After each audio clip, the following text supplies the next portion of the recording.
Bayangkan ini, sebuah muktamar ulama, tapi dikepung panser dan lebih dari 1.500 tentara.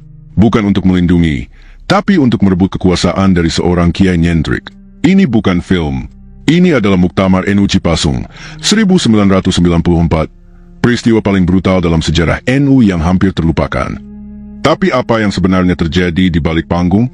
Klik like dan subscribe sekarang karena dalam video ini, kita akan mengungkap intrik, pengkhianatan, dan kecerdikan politik tingkat tinggi yang akan membuatmu tercengang.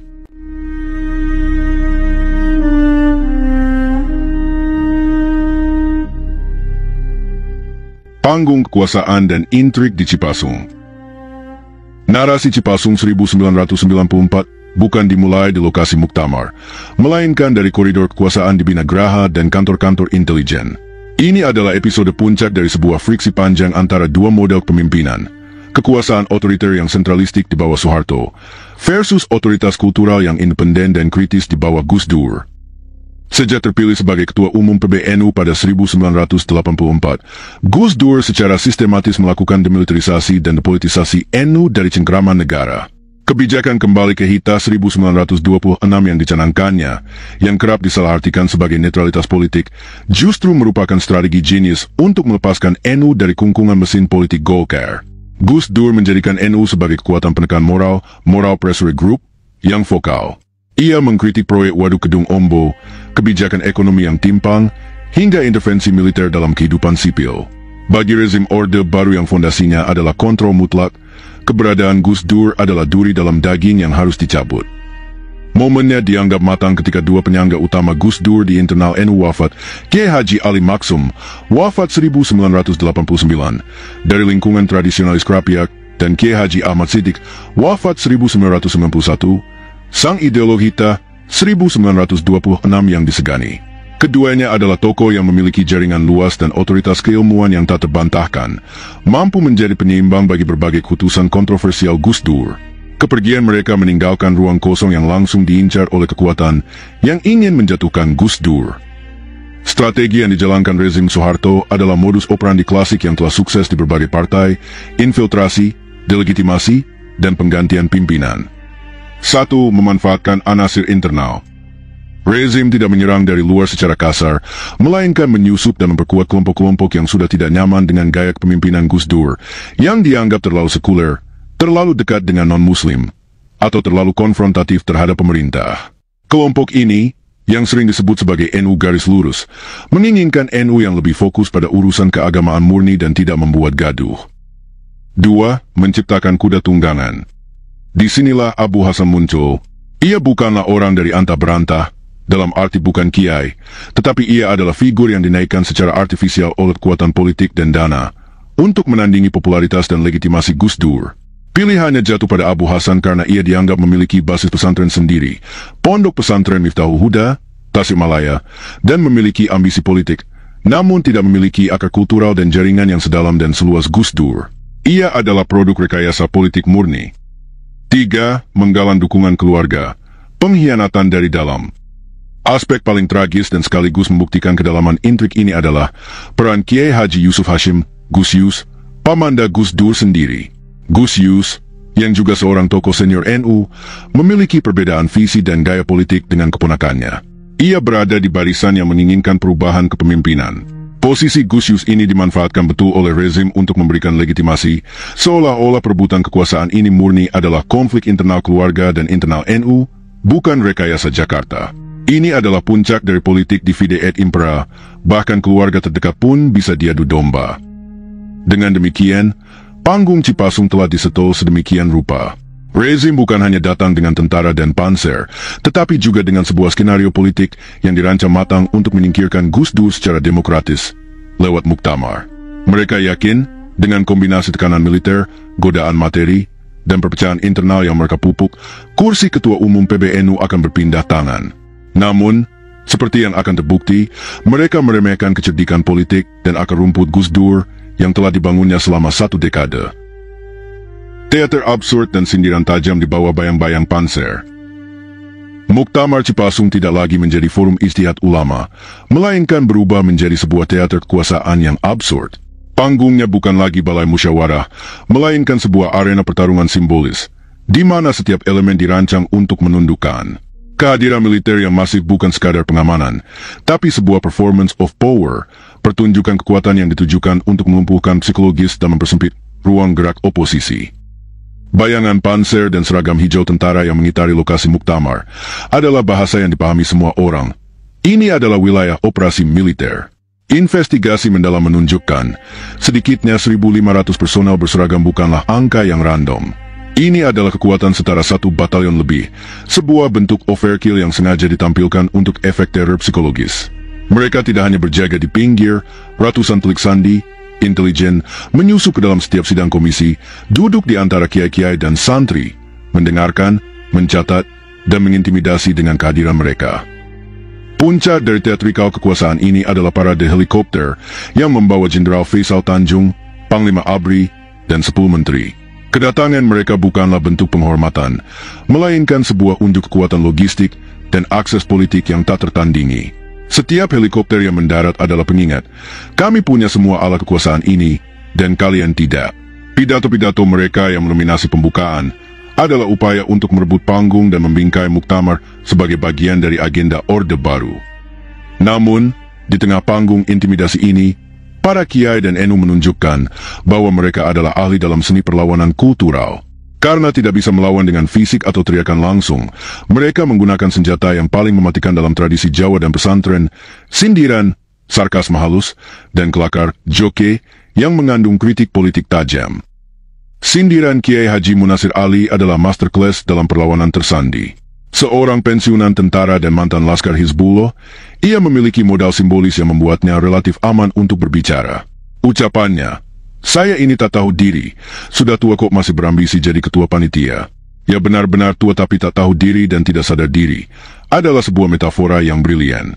Setiap orang di pendapat yang mendengarnya, termasuk para jenderal yang duduk di barisan depan, tahu persis bahwa yang disindir adalah Presiden Soeharto yang saat itu berusia 73 tahun dan telah berkuasa selama 28 tahun, namun masih terus berambisi mempertahankan kekuasaan.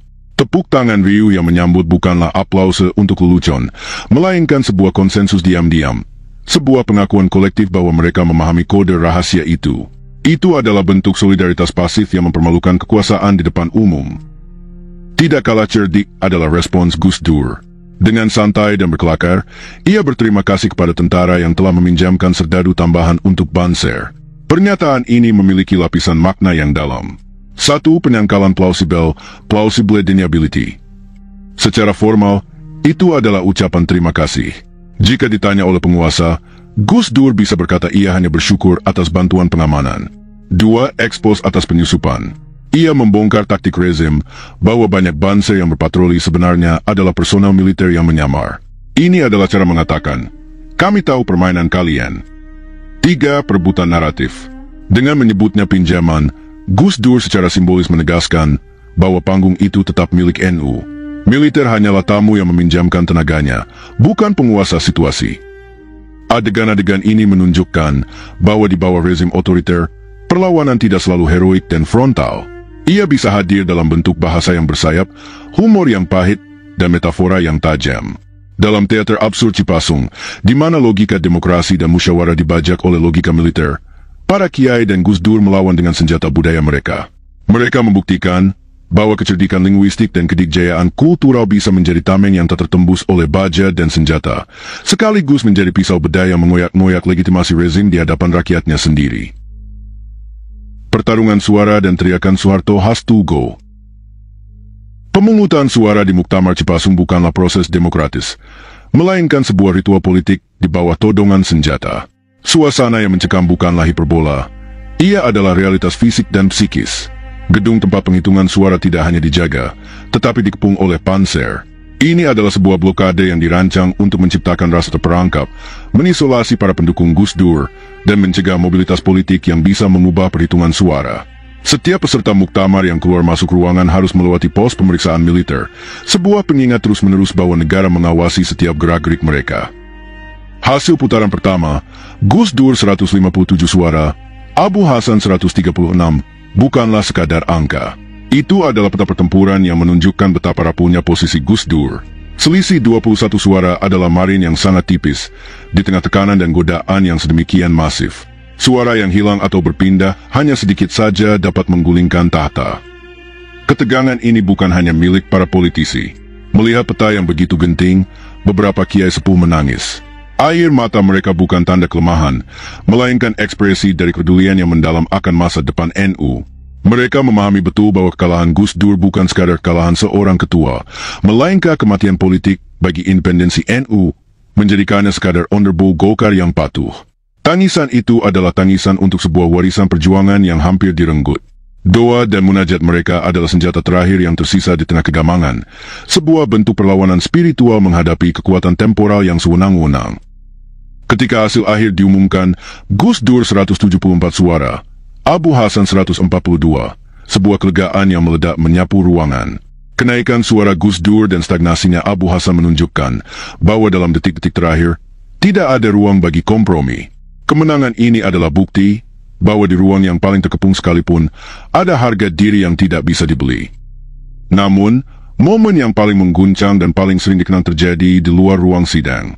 Para pemuda NU, yang barisan bansernya telah diperkuat oleh tentara, kini berbalik mengkristal menjadi sebuah kekuatan moral. Mereka membentuk barisan dan, dengan keberanian yang nyaris tak terpikirkan di era Orba, meneriakkan yel-yel dalam bahasa Inggris, "Suharto has to go! Suharto has to go!" Teriakan ini bukan sekadar euforia. Ia memiliki makna strategis dan simbolis yang dalam. 1. Target audiens global yang cerdas. Penggunaan bahasa Inggris adalah sebuah strategi komunikasi yang jenius.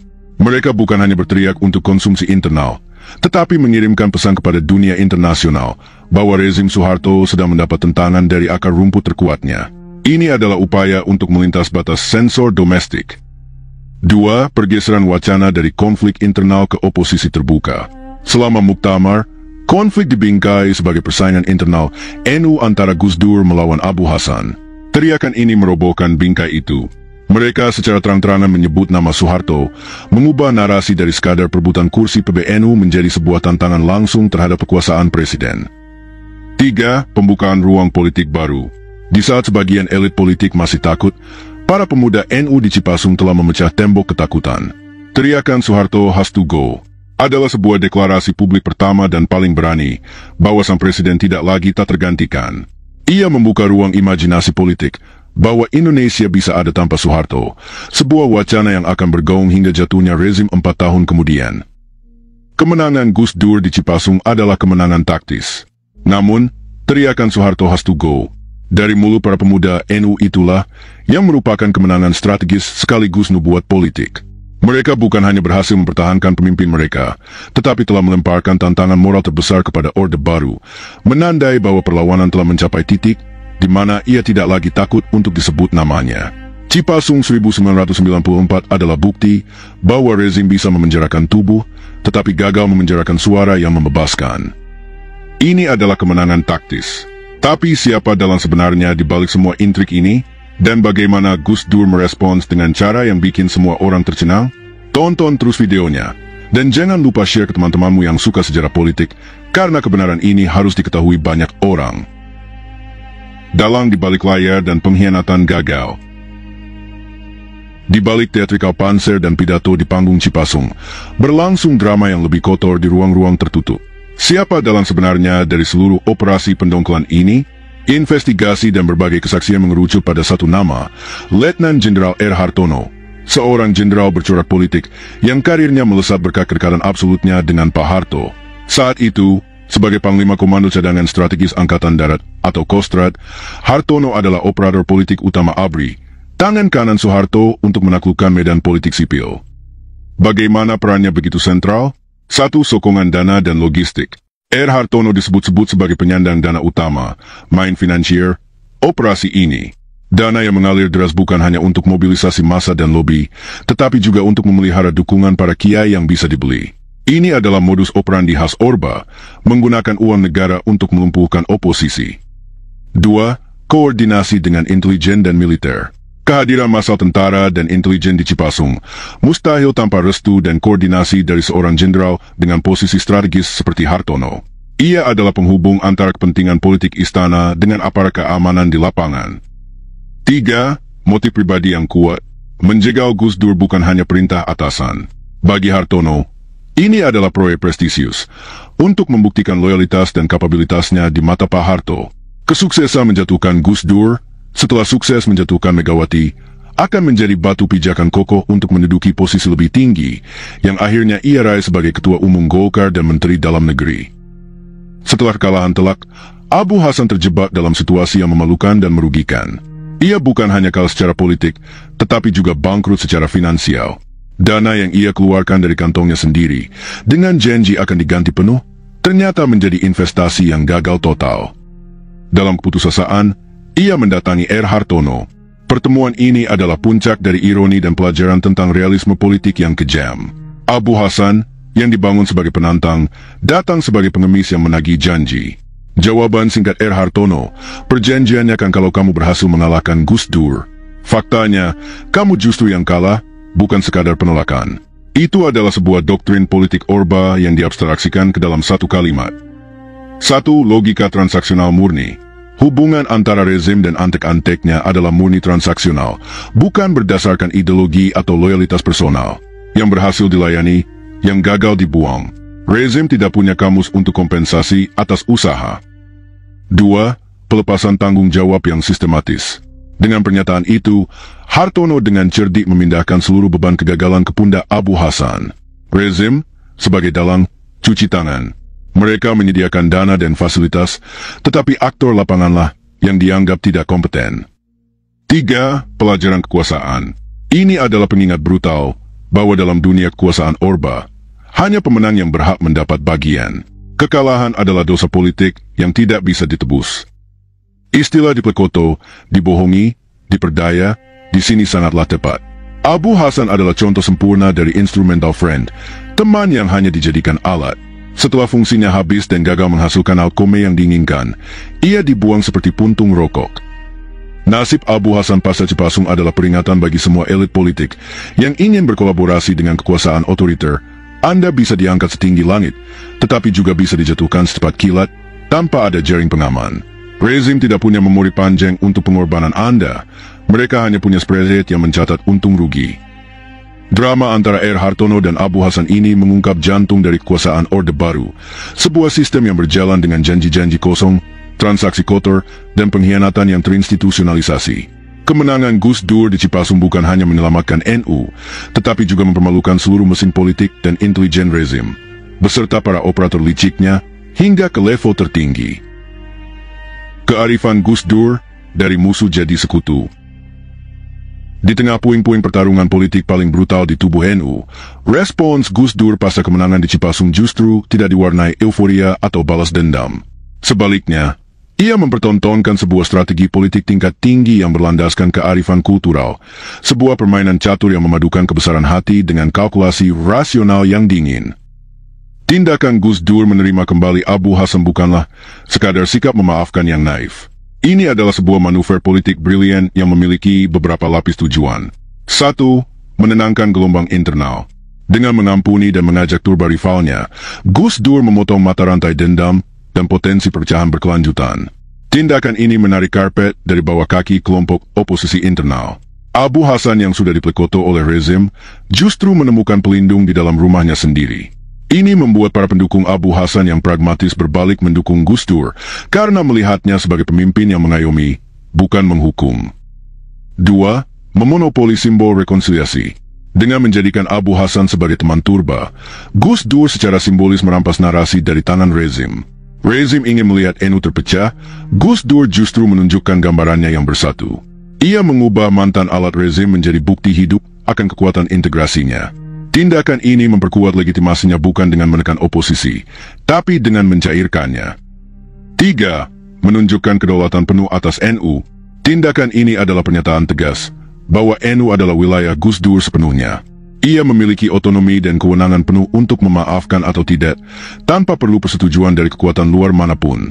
Menerima kembali Abu Hasan adalah cara untuk menunjukkan bahwa semua urusan internal NU akan diselesaikan dengan cara dan nilai-nilai NU sendiri. Sementara ia mengkonsolidasi internal dengan Abu Hasan, secara eksternal Gus Dur menjalankan strategi diplomasi yang sama canggihnya. Pendekatannya kepada Siti Hardianti Rukmana atau Mbak Tutut sering disalahartikan sebagai pencarian muka. Padahal, Ini adalah strategi bypass politik yang sangat calculated. 1. Memahami anatomi kekuasaan keluarga. Gus Dur memahami bahwa kekuasaan Soeharto tidak hanya bersifat birokratis, tetapi juga sangat personal dan kekeluargaan.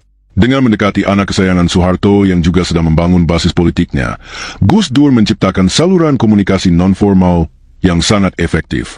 Ia tidak perlu berhadapan langsung dengan tembok birokrasi dan militer di sekeliling Soeharto. 2. Melembutkan hati ayah dengan memangku anaknya. Metafora ini sangat dalam. Dengan mengajak Tutut Turba ke basis massa NU, Gus Dur memberikan dua hal kepada Soeharto melalui putrinya: akses dan legitimasi. Ia memberikan panggung bagi Tutut untuk membangun citra sebagai pemimpin yang dekat dengan rakyat, khususnya Muslim tradisional terbesar.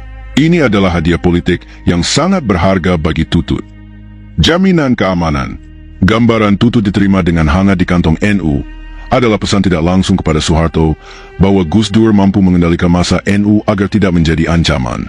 Ia menawarkan stabilitas, bukan konfrontasi. 3. Rekonsiliasi terkendali. Jabat tangan Gus Dur Soeharto di Munas RMI Genggong 1996 adalah buah dari strategi ini. Itu bukanlah kekalahan atau penyerahan diri Gus Dur, melainkan sebuah rekonsiliasi atas syarat-syaratnya sendiri. Gus Dur tidak datang ke istana memohon pengakuan. Ia menciptakan sebuah situasi di mana Soeharto membutuhkan untuk berdamai dengannya. Rekonsiliasi ini mengembalikan akses formal PBNU ke istana, tetapi dengan posisi tawar NU yang jauh lebih kuat. Dua langkah strategis ini mengayomi musuh internal dan menjinakkan kekuasaan eksternal melalui jalur tidak langsung, memperlihatkan bahwa Gus Dur adalah seorang pemain catur politik yang visioner. Ia memahami bahwa kemenangan sejati bukanlah ketika musuh tumbang, tetapi ketika musuh berhasil diubah menjadi bagian dari kekuatan Anda, dan ketika kekuasaan terbesar pun harus berunding pada level yang setara. Kearifannya adalah kearifan seorang satria yang tidak membutuhkan kekerasan untuk menang, tetapi menggunakan kecerdasan budaya, kedikjayaan simbolik, dan kemurahan hati yang penuh perhitungan untuk melumpuhkan lawan dan memenangkan pertempuran tanpa perlu pertumpahan darah. Cipasung bukan hanya kisah kalahan rezim, tetapi lebih dari itu adalah pameran keluhuran sebuah kepemimpinan kultural yang tak tertandingi. Cipasung sebagai monumen perlawanan dan kecerdikan. Muktamar Cipasung 1994 bukan sekadar peristiwa internal NU. Ia adalah mikrocos dari pertarungan besar antara kekuatan masyarakat sipil yang mandiri dengan rezim otoriter yang ingin mengontrol segala hal. Kekalahan rezim di Cipasung membuktikan bahwa bahkan dengan panser, tentara, dan uang, kekuasaan tidak selalu bisa membeli hati dan nurani. Kisah ini juga adalah testamen tentang kepemimpinan Gus Dur, seorang negarawan yang tidak hanya tangguh dalam perlawanan, tetapi juga luas dalam pemaafan dan cerdik dalam membangun aliansi. Dalam puing-puing intrik dan tekanan di Cipasung, Gus Dur dan NU justru keluar lebih kuat, mengukuhkan diri sebagai benteng demokrasi dan moral bangsa di masa-masa paling suram. Sejarah seperti ini adalah pelajaran berharga untuk masa kini. Share video ini agar tidak terlupakan. Komen di bawah, menurutmu, pelajaran politik apa yang paling berharga dari kisah Cipasung ini? Jangan lupa subscribe, karena channel ini akan terus mengungkap cerita-cerita tersembunyi di balik layar kekuasaan Indonesia. Lalu loncengnya untuk jadi yang pertama tahu. Sampai jumpa di video berikutnya.